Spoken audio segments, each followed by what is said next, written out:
Silage তৈরি করার ক্ষেত্রে অবশ্যই বেশ কিছু বিষয় আপনাকে মেনে চলতে হবে। দেখতে পাচ্ছেন হাওয়া একবারে নেই, আমরা হাওয়া বের করে নিয়েছি যেন দীর্ঘদিন এই সাইলেজটি ভালো থাকে।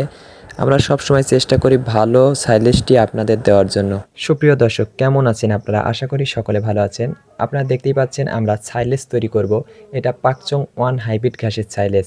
আপনারা দেখতেই পাচ্ছেন সাইলেজ তৈরি করার ক্ষেত্রে অবশ্যই বেশ কিছু বিষয় আপনাকে মেনে চলতে হবে।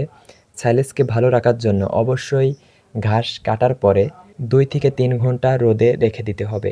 তারপরে ঘাস কাটার মেশিন দিয়ে চপিং করে অবশ্যই মেডিসিন সঠিকভাবে সঠিক নিয়মে মিক্সার করে নিতে হবে। পলিথিনের বস্তায় ভরে অবশ্যই মেশিনের মাধ্যমে আমরা হাওয়া বের করে নিয়েছি।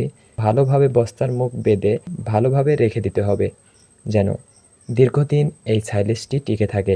আমাদের সাইলেজের মান অনেক ভালো। আপনারা দেখতেই পাচ্ছেন গরু কত সুন্দরভাবে খাচ্ছে।